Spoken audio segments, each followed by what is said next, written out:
All right, welcome to week 2 of the Coaches Show. I'm Cody Eastis, as always, joined by head coach Brent Hoelting. Coach, always appreciate your time coming in midweek to chat about the week before and the week coming up. And this week, talk about that Hoisington game last week, and then we'll get into Halstead at the end of it. But once again, thank you for always coming in and giving me your time. Always. Week 1, we chatted with you in the weight room, talked with a couple of your seniors, leaders of this team. Creston Poor and Arlie Morell expected them to have big seasons this year for the Greenbacks, and started week 1 against the Cardinals of Hoisington, and all the lead up going into that game. You usually know what type of Hoisington team you're going to get. There's always some question marks, but when you're talking about toughness, physicality, discipline type of Hoisington, those are things that you can always count on with the Coach Baird team. We go into Friday night, see a lot of that on display. Started out with the opening drive. Before we get into details, love to just get your thoughts on the overall kind of mindset going into that game for you and your players, and then early on in that game, how it played out. You said it. You're gonna have to be disciplined, especially with their triple option attack. Some of the stuff they do, they'll hit you with that, and then play action, counter, backside. So, we talked all week reading your keys and then getting off the ball and condensing the field. You don't want to make a team like that able to go all the way across the field from sideline to sideline. You want to condense the box when they're running and everything, so you don't have to alley fill as far. You don't have to do any of those things, tackle in as much space. So we knew that going in. We talked all week about the team that was more physical, that played harder, was going to have an upper hand, and I thought our kids played hard, but to their credit, Hoisington played really hard. They played error free, and they were able to take it to us a little bit. Yeah, they did. The opening drive of that ball game, though, Greenbacks able to get the stop, and then the opening drive drove down the field. Only took a couple plays, saw some fireworks that we thought we'd see going into that game. Got the early lead in that ball game, 8-0, and then held the Cardinals before they were finally able to put a touchdown in along with the extra point, but a pretty close ball game, only a 14-8 ball game going into the halftime mark. A lot of things in that first half. What was the message at halftime? The message at halftime was just clean it up. And I think, unfortunately, we didn't do a very good job of that. We come out, first drive of the second half and have 4th and a half yard. The third down play, we didn't go in the right hole. And I thought it was blocked really well, really open. Could have been a big play. And then the next play, we blocked really, really well. And we snapped it, unfortunately. We snapped it off our center's butt, and the ball just fell right behind. And, those kind of things. And then they were able to score and go up 2 touchdowns. And then I thought we pressed. First drive of the second half, we talked about cleaning it up, and we didn't field the kickoff. Thought that was a huge thing all night. We didn't field 2 punts. We didn't field a kickoff. We talk a lot about, we talked all week about hidden yardage. We wanted to win that hidden yardage, get nice returns, make sure we stopped them from getting nice returns, field the ball. And unfortunately, there were some miscommunications back there. We didn't field the ball, and I think we added it up. It cost us around 60, 70 yards of field position with the 2 punts and that. We were pinned deep in our territory, which you can't open everything up. And then I thought, unfortunately, when we did make plays, we had a lot of big penalties. It just at the wrong times. We didn't have a ton. I think we had 6 penalties overall, but they were big ones. They took away I think 42 yards in penalties on 7 penalties overall, but 42 yards on the night. The big thing was they took away a 70-yard touchdown. They took away a 35-yard gain. They took away about a 40-yard gain. You're talking. We added it up. We're talking about 150 yards, not count just those 3 plays. And then there was a big one. I thought when you talk about stopping them, the second drive of the game we had, where we were moving it really well. Cade had about a 10, 15-yard run. We had a first down. We got a holding call that was a pretty tough call, on film. And we go back to 2nd and 18. And then we had the screen pass on the 2nd and 18, change of quarters. It was open. We just had one guy to block. There was one guy on that side of the field, and Arlie's probably going 90 yards. But then he gets tackled, and we get 3rd and long, and we just, I thought every time we did get some momentum, we constantly shot ourselves in the foot with the turnover. So clean game, what you talked about. And I didn't think we played a clean game, didn't put ourselves in position, didn't really move the ball to where we could move it, get them back on their heels, take some shot plays, do some things. And then I thought there were a few we didn't quite convert. We didn't get our protection set right. And obviously all that falls on me. It's our first game, got a lot of kids in new places, and I didn't myself and our coach staff didn't do a good enough job of getting them where we needed to be. And a lot of that game came down to those hidden yards that you talked about, or would have made some impact plays. But boy, the leg of Morales, it's not too often No. you see a kicker and you see how big of an advantage it is when you can negate a return by putting it out of the end zone or putting them deep inside the 5-yard line. And he was able to do that a couple times. For sure. Impressive from Morales. You talked about some of those, I don't know, some of those opportunities missed or some of those things, but on the bright spots, we talked about them at halftime, and you always got to point out the bright spots, correct the spots, Sure. that need the work. What were the bright spots though that you see, in that first half and then into that second half that are buildable and able to work on going into week 2? I thought Cade ran really hard. Thought he did a good job. Thought our receivers got open. Like I said, we had some miscommunication. Crest was under pressure some. Missed a few throws, but I thought the bright spot is the process is good. The receivers are open. We knew our receivers are going to be good, and when we went back on film, we had some guys that were really, really open on film. So I think then you could say, okay, that's encouraging. Yeah. We're open doing what we're doing now. We just got to find them, and so what are we doing to not read it correctly? What are we doing not to protect it correctly, to throw? And then I think those are fixable things. That's what we talk to the kids about all week. Is a lot of the things we're doing are fixable. The biggest thing is we do have to play with more force, and we talked about that. I think we let them. We were trying to be perfect, I think, sometimes, and we were letting them bring the force to us. And even when you're not perfect sometime, and you're they got off the ball so dang hard. And then on offense, it was a lot of, we bring a lot of hats to the point of attack. We know that's what we do, and it works out well when we do it right. But then when you think, oh man, did he do his job? Maybe I should go do it for him, and we start tippy tapping through the hole. Then we plug it up, and I thought we did that a lot in the second half. But we were able to show them play after play, like, hey, what happens if we do this one thing?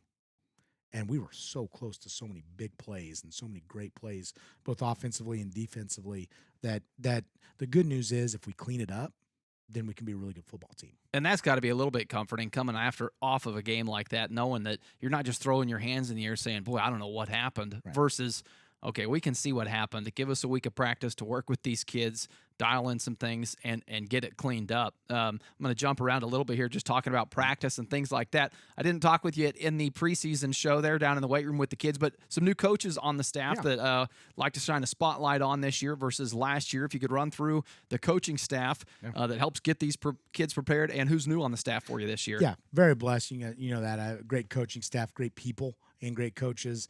We've had the two long holdovers. Jason Gallagher's our defensive line coach, and Tyler Strong, our offensive line coach. They've been there 20+ years. They've been on staff with me the whole time. Then Parker Titus has now been, I think he's year 4 now. He's a great addition. He is now. We moved him to the defensive backs coach this year, so he's coaching our defensive backs. One of our new coaches, Jake Eisenhower, he came up from the junior high ranks, and he came over to the offensive side of the ball. He's coaching our receivers, our tight ends, all of that stuff. And then Coach Kendall Miller is our new defensive coordinator, and he's coaching linebackers and running the defense. So what have you seen that those new guys on the staff bring that you haven't seen in the years past? What type of energy do they bring? Or I'm sure they mesh well with the kids. We've seen them in the other sports that they coach, and they're a great asset here to Pratt High. Yeah, no, they're great people. I think that's the first thing is we've got a whole staff of people who are going to coach the right way and are going to hold you accountable, but really care about our kids. And that's what I appreciate about all of our assistant coaches is they're A+ people, and they care about kids, and they do it for the right reasons. And so I think you see that with them, how they interact with them on the field, how they interact with them off the field. And I think, I always hope one thing our kids know is how much we care about them as people, way more than can they win a game for me.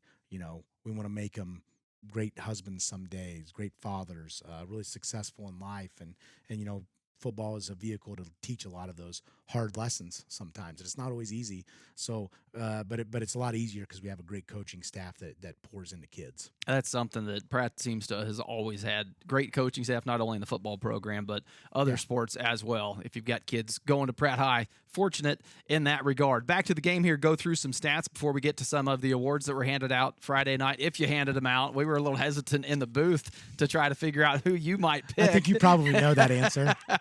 So we'll see. Going to give you some stats, though, anyway, and then we'll see if any awards were handed out. On the rushing side of things, the Greenbacks rushed for 124 total yards. Liggett had 15 carries for 88 of those yards, and then a couple carries from Titus for 20 yards, and Morrell with 2 carries and 12 yards as well. Through the air, 10 of 20 for 72 yards, the lone touchdown coming in the air.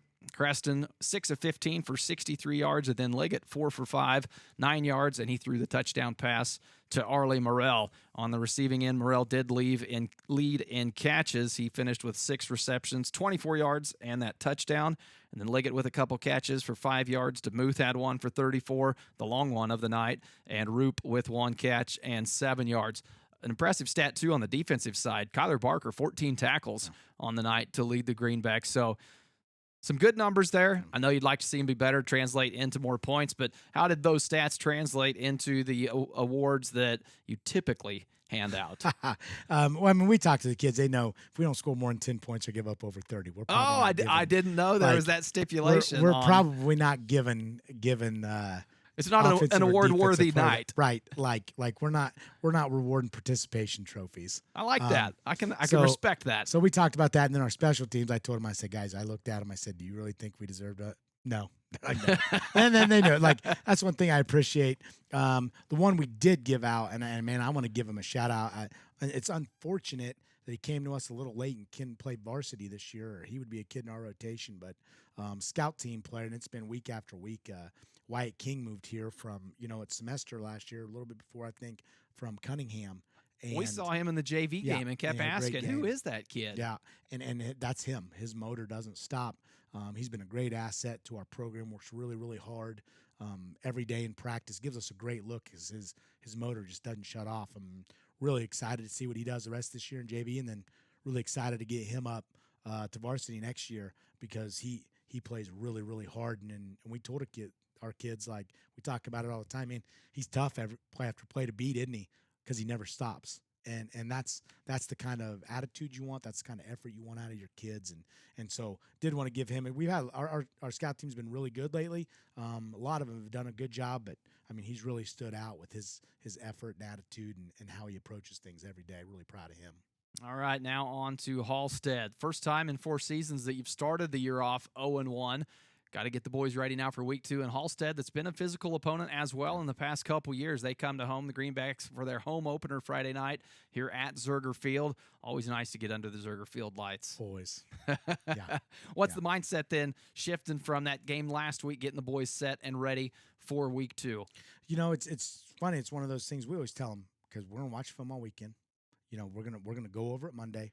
We're going to be frank with you. We're going to tell you where we're going to be honest with each other. We're going to hold each other accountable, and then we're going to flush it.